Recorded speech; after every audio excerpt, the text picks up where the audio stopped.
chers compatriotes congolais, bana mboka ya Congo, lelo na yeli susu kopesa bino mbote mingi pe courage mingi pour la situation tozali ko traverser na mboka na biso. Nous sommes à Londres aujourd'hui le 11 mai 2016. Ligi koloba boye. Lelo sommet munene ezali kofungama awa na Angleterre. Oye tali makambo ya anticorruption dans le monde. Et notre camarade président Buhari azali au centre ya conférence oyo ezali kofungama lobby le 12 et bandi le 11, lobby le 12 ezali sommet ya ba chef d'état pour combattre la corruption dans le monde. Donc on a vu le président camarade Buhari azali awa na Londres pour na makambo etali corruption na Nigeria.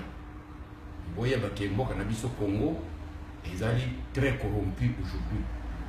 Banda Joseph Kabila na baninga na yeba tous baye na mboka bayaki pona copier pona ko affamer population na biso pona kozwa bomengo nyonso ya mboka pe na kobuma ba Congolais.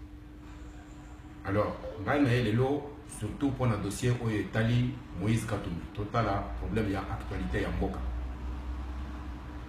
Problème il y a Moïse Katumbi ezali ko poser question mingi pour na bato e bayebi makambo o etali ba droit ya peuple.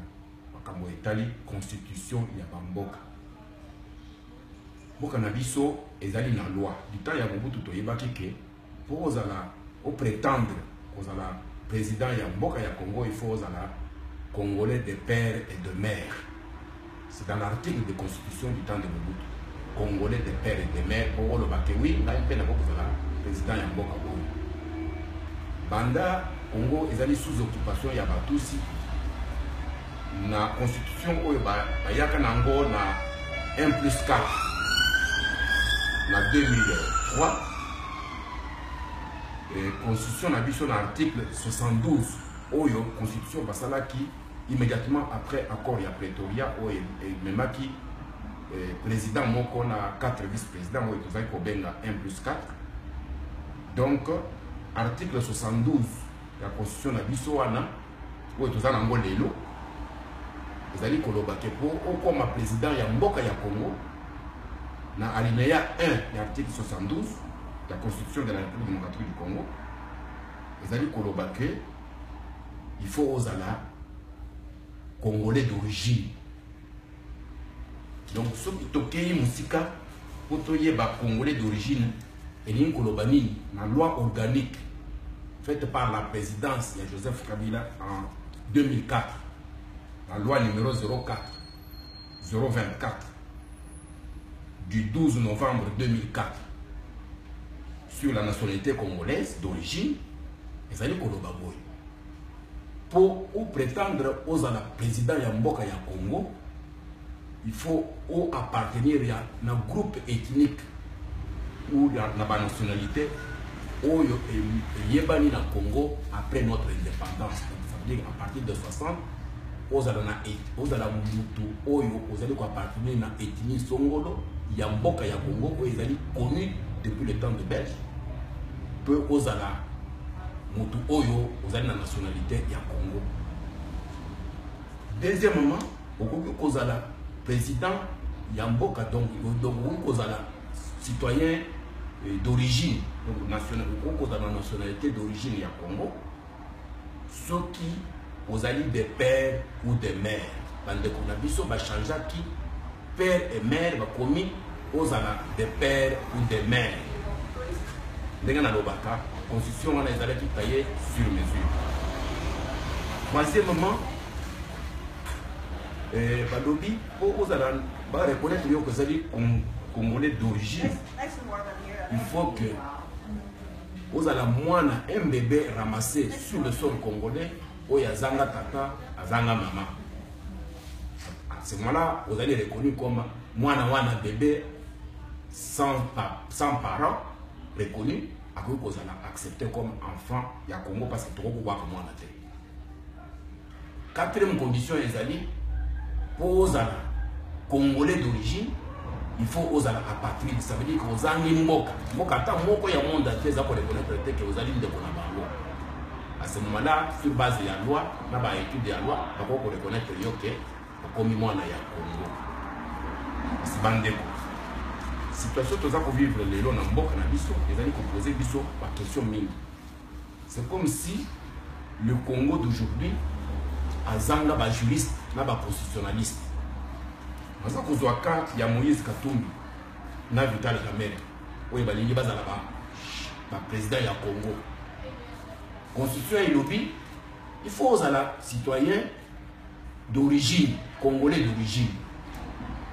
Aux père congolais, maman congolaise. Père ou mère, selon la constitution de Bango et Basalaki, il y a une élection en 2006. Oui, il y a 1+4. Alors, père ou mère, ou bien la condition est d'ailleurs Moïse Katumbi tata na ye batunyos ba yebike tata na ye azali juif aye na Congo koya azali congolais d'origine te. Maman ya Moïse Katumbi azali zambienne ou bien azali tutsi ya Rwanda. Selon un cas ou l'autre, aza congolaise te batunyos ba yebike maman na ye aza congolaise te. Kasi ye aza ko répondre na catégorie nini na makamunyoso na uti koloba a o etali constitution ya mboka. Il est congolais d'origine pour prétendre que le président du Congo, de l'autre, nous avons congolais, le congolais, Banzizi, Kuna Nakatanga, supporter ya Mazembe, commis représentant du peuple congolais, outi na stade, bani Hollandais partout, na ba crime na yeza Hollandais nasi. Donc, les lois namoni Moïse a bani konata ba drapeau ya Congo, pour aller ça la congolais par drapeau. Congolais d'origine na yé et commis drapeau ya la Tina Kingo, pour qu'elle n'a pas cour. Il y a des gouverneurs qui ont Moïse à la drapeau. Il y a des bêtises qui ont reproché les lois à Balinga, Kokanga Batu, Kubuma Batu, Koyiba Minéré, tout ça. Les autres, dans la conférence, il y a anticorruption. Mais Moïse, est-ce que Batu va se demander que Mbongo va corrompre les politiciens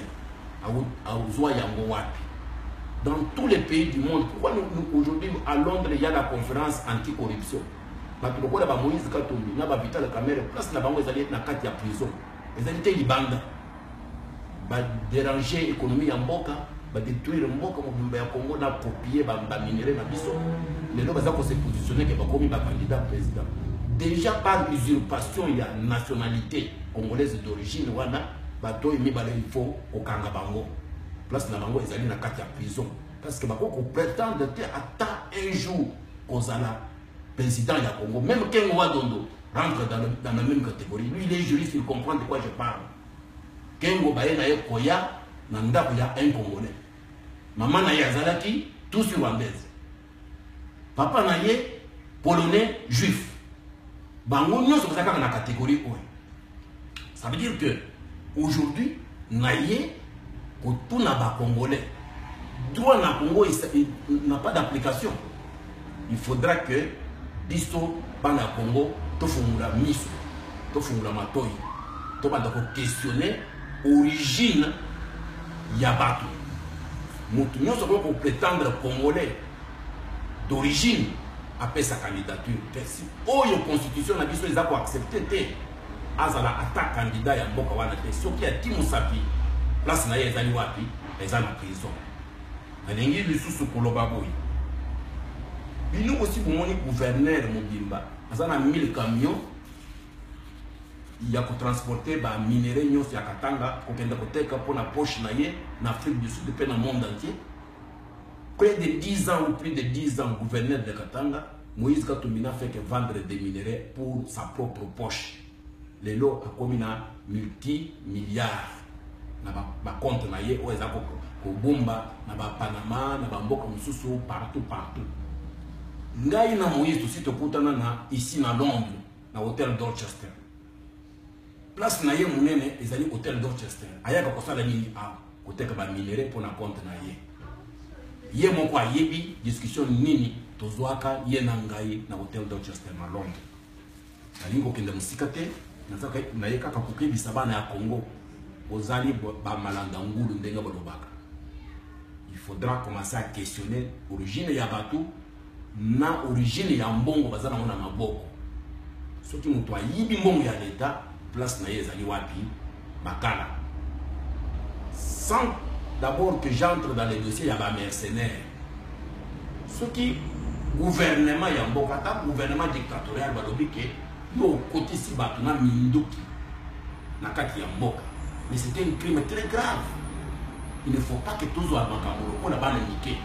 Même ngai chakuja président de la République, o memeli ngai batuna minduki na kati ya mboka na kokanga yo. Na koyebisa procureur fungula dossier na mutwana. Mais ceux qui vont fournir le dossier, il ne faut pas que mon amour dit c'est qui. Aucun État ne peut accepter ça. La preuve est que le chef d'État nyonso ya mukimudi badera bayaka na bamboka mususu balumulaka ba mindu ki nyonso za na bakara de corps na bango. Pourquoi? Le Lord Buhari azali a aucun de ces gardes de corps n'a une arme à Londres. Mais il y a pas pour permettre que les Banglais bakoya na mboka na yeba tambola na ba mindu jamais. Donc, ceux qui nous tout, azala américain, azala russe, azala chinois, azala ghanéen, azala congolais de Brazzaville, ceux qui ont côté dans le territoire congolais, n'a pas arme na maboko, ayako sala mosala militaire, azamo kiako kangama. C'est ça la loi des États.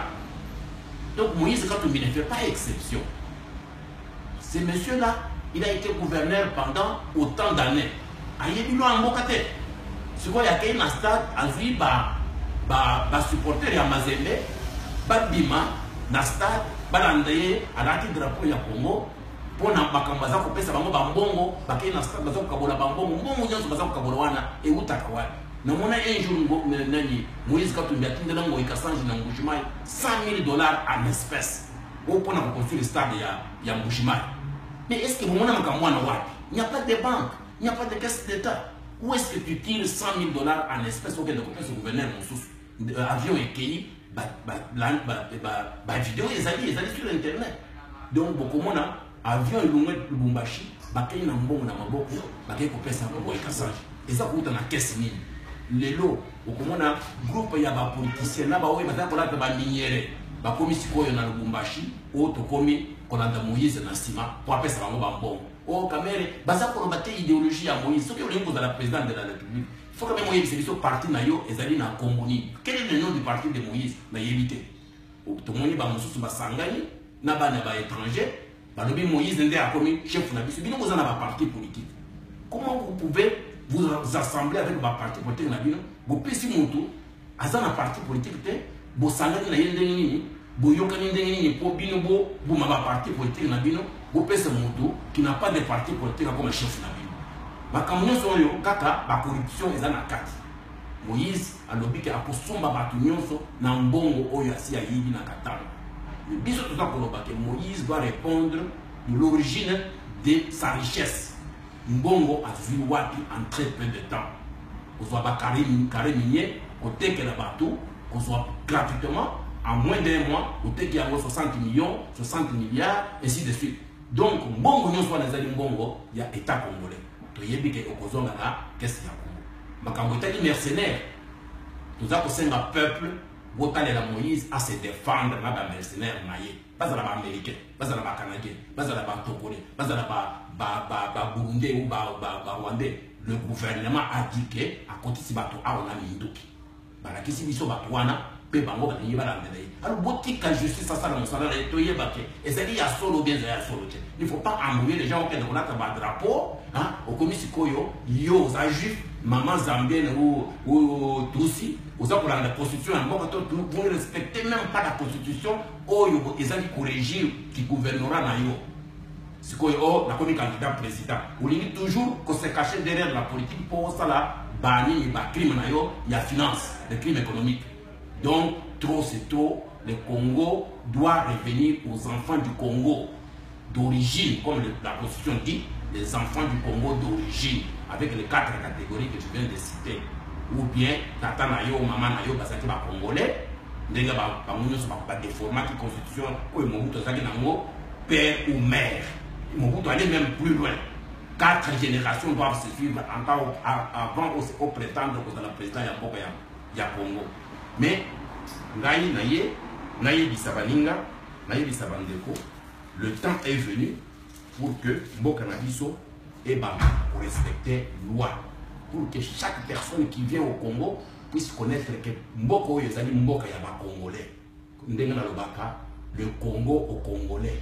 Il y a des postes qu'on ne peut pas prétendre occupés par des étrangers dans un pays. Au Congo, il y a Mboka Nabato, il y a ce qu'il y a la président Mboka Wana.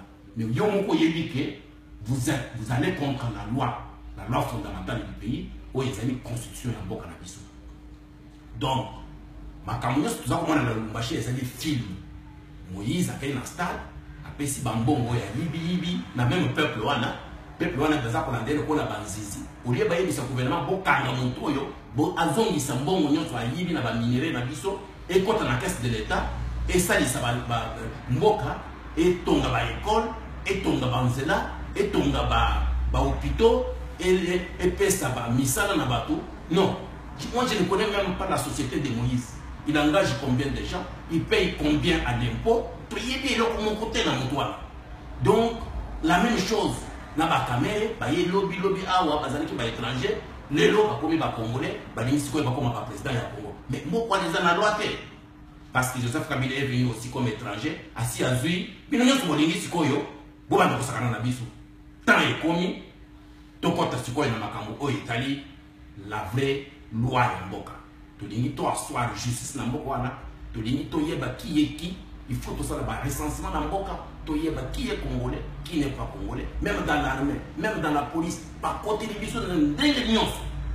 Donc le temps est venu, to yo kanabande Congo ezali ya biso. Donc on ne peut pas rester lâche, to bando kolanda bato parce que bazali parce que ba yebi mbongo, ba timbeli biso. Pour pas qu'elle n'a pas minéré na biso, pas qu'elle n'a côté car leur besoin bongo, bah il faut commencer quoi chef na biso. Trop c'est trop. Moi j'ai dit le temps est venu pour mettre les choses au clair. À partir d'aujourd'hui, ce qui te montre bah ça pour l'anda Moïse to yeba, pourquoi bah ça pour l'anda yé. Oui bah ça y est au G7. Bah monsieur bah oh non c'est alternance c'est comme ça. Autre chef na biso Moïse. Dit Moïse n'a pas de parti politique. Moïse n'a jamais parlé, on ne connaît même pas ce qu'il va faire du Congo. Il ne sait même pas parler. C'est qu'on dit tout. Il a fait que c'est haut. Il ne sait même pas s'exprimer. Donc, biso, tous doivent avenir ya bana na biso, tous doivent mboka na biso, tous pèse na Congo ya Moïse après Joseph Kabila. Mais finalement, nous allons où? Je suis venu vous dire, je suis candidat à la présidence pour corriger les tirs, pour mettre le Congo haut, pour vous donner un Congo fort et pour vous donner un espoir pour ce pays-là. Que Dieu bénisse le Congo. Que Dieu bénisse Bana Congo, que Dieu nous donne la chance de pouvoir prendre ce pays, l'élever, le grandir, le sécuriser et le développer en moins de 15 ans. Dieu doit être de notre côté parce que cause de la vie, ils allaient nobles, Congo, ils allaient à Congolais. Congolais, prends ton pays en main. La patrie ou la mort. Je vous remercie.